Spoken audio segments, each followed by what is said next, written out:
Pernahkah kamu bertanya-tanya, kenapa si cengkeh atau pala yang sekarang mungkin hanya jeti bumbu di dapur,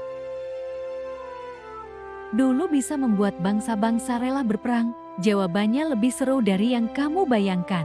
Mari kita telusuri fakta-fakta luar biasa tentang rempah yang mengubah dunia selamanya. Selamat datang di channel kami. Hari ini, kita akan membahas mengapa segenggam rempah dulu bisa lebih berharga daripada emas, dan bagaimana komoditas ini memicu era penjelajahan, kekayaan, bahkan penjajahan. Jangan lupa untuk subscribe agar tidak ketinggalan cerita-cerita menarik lainnya ya. Kita mulai dari sebuah fakta yang mungkin terdengar lucu. Makanan Eropa pada abad pertengahan itu sangat hambar. Bayangkan, makanan sehari-hari mereka sebagian besar hanya terdiri dari roti, bubur, dan daging rebus atau panggang yang rasanya monoton. Mereka tidak punya cabai, tomat, atau bumbu-bumbu kuat yang kita kenal sekarang.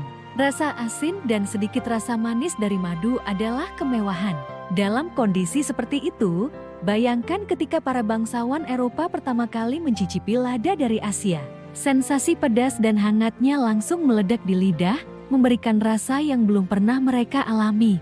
Begitu pula dengan aroma manis pala atau wangi khas cengkeh. Rempah-rempah ini bukan sekadar bumbu, tapi revolusi rasa. Mereka mengubah makanan yang membosankan menjadi hidangan yang layak dinikmati. Inilah alasan utama mengapa permintaan rempah meroket di kalangan elit Eropa. Tapi, fungsi rempah jauh melampaui urusan dapur. Di dunia kuno, batas antara makanan, obat, dan sihir seringkali sangat tipis. Cengkeh, misalnya, digunakan sebagai obat sakit gigi dan penyegar napas. Pala dipercaya bisa menangkal wabah penyakit, seperti wabah pes yang mengerikan. Jahe digunakan untuk menghangatkan tubuh dan mengatasi masalah pencernaan. Rempah-rempah menjadi apotik berjalan pada masanya. Selain itu, rempah juga punya peran penting dalam ritual keagamaan dan sosial. Minyak wangi dari kayu manis atau kemenyan digunakan dalam upacara keagamaan. Bahkan, dalam proses mumifikasi di Mesir kuno, rempah seperti kayu manis digunakan sebagai bahan pengawet untuk mencegah pembusukan jenazah. Jadi, rempah tidak hanya menyedapkan makanan, tapi juga menyucikan jiwa dan mengawetkan raga. Fungsinya sangat multidimensi. Sekarang, bayangkan sebuah barang yang bisa membuat makanan lezat, menyembuhkan penyakit, dan digunakan dalam ritual suci. Tentu saja barang ini akan menjadi sangat mahal dan eksklusif. Di Eropa abad pertengahan, memiliki rempah-rempah di dapur adalah seperti memiliki mobil sport mewah di garasi hari ini. Itu adalah simbol status yang mutlak. Hanya kaum bangsawan, raja, dan pedagang super kaya yang mampu membelinya.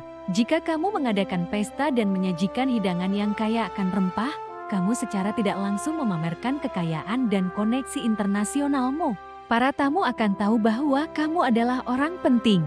Bahkan, beberapa bangsawan menyimpan rempah di dalam peti terkunci, seolah-olah itu adalah perhiasan berharga. Harga lada saat itu bahkan dihitung per butir dan bisa digunakan sebagai alat pembayaran, layaknya mata uang. Lalu, kenapa rempah bisa semahal itu? Jawabannya terletak pada kelangkaan dan monopoli perdagangan. Tanaman seperti cengkeh dan pala pada awalnya hanya tumbuh di satu tempat di seluruh dunia.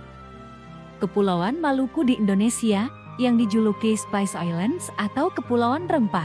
Bayangkan, seluruh pasokan dunia berasal dari beberapa pulau kecil ini. Selama berabad-abad, jalur perdagangan rempah dikuasai oleh para pedagang Arab.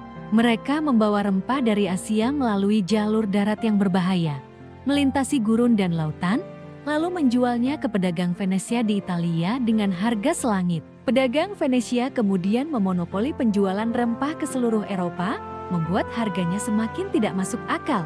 Rantai pasokannya sangat panjang, penuh risiko, dan setiap perantara mengambil keuntungan besar.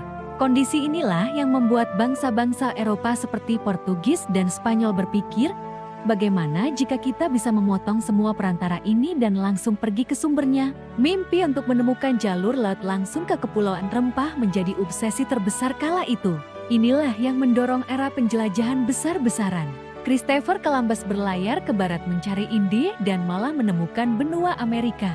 Vasco da Gama berhasil mengitari Afrika dan mencapai India. membuka jalur laut baru bagi Portugis. Ketika bangsa Eropa akhirnya tiba di Kepulauan Maluku, persaingan untuk menguasai perdagangan rempah berubah menjadi konflik berdarah. Perusahaan dagang seperti VOC dari Belanda dan IC dari Inggris dibentuk. Mereka bukan sekadar perusahaan, melainkan kekuatan militer yang siap berperang, membangun benteng, dan melakukan apa saja untuk memonopoli perdagangan cengkeh, pala, dan lada. Inilah awal mula penjajahan di banyak wilayah Asia, termasuk di Nusantara. Semua demi mengendalikan pasokan komoditas yang mungil namun sangat berharga ini. Sekarang, mari kita bandingkan dengan kondisi saat ini. Kita bisa pergi ke supermarket mana saja dan menemukan lada, cengkeh, kayu manis, dan pala dengan harga yang sangat terjangkau. Rempah yang dulu memicu perang, kini hanya menjadi salah satu dari puluhan item di rak bumbu. Apa yang berubah? Pertama, berakhirnya monopoli. Setelah benih-benih tanaman rempah berhasil diselundupkan dan ditanam di wilayah lain di seluruh dunia, seperti di Zanzibar, Madagaskar, dan Grenada, pasokannya menjadi melimpah. Cengkeh dan pala tidak lagi eksklusif milik Maluku. Ketika pasokan meningkat, harga tentu saja turun drastis. Kedua, kemajuan teknologi transportasi. Dengan adanya kapal uap, pesawat kargo, dan sistem logistik global, mengirim rempah dari satu benua ke benua lain menjadi jauh lebih cepat, murah, dan aman. Tidak ada lagi risiko perompak atau badai yang bisa menghancurkan seluruh kargo berharga. Ketiga, perubahan gaya hidup dan preferensi rasa. Kita sekarang memiliki akses ke berbagai macam bumbu dan perasa dari seluruh dunia. Ada saus, pasta, bumbu instan, hingga perasa sintetis. Rempah-rempah tidak lagi menjadi satu-satunya cara untuk membuat makanan menjadi lezat. Meskipun tetap penting, perannya tidak lagi sekrusial dulu. Namun, meskipun harganya tidak lagi setara emas, warisan rempah tetap hidup. Globalisasi yang kita nikmati hari ini, di mana budaya dan barang bisa berpindah dengan bebas antar negara, akarnya bisa dilacak kembali ke pencarian rempah-rempah berabad-abad lalu.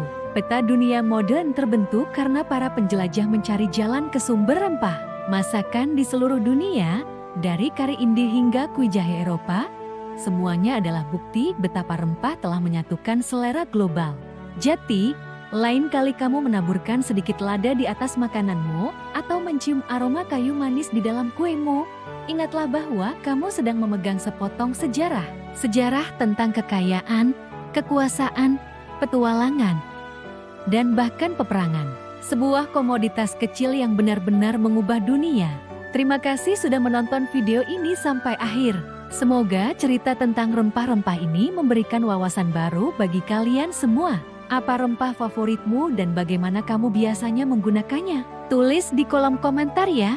Jangan lupa like, share, dan subscribe channel kami untuk konten-konten menarik lainnya. Sampai jumpa di video berikutnya.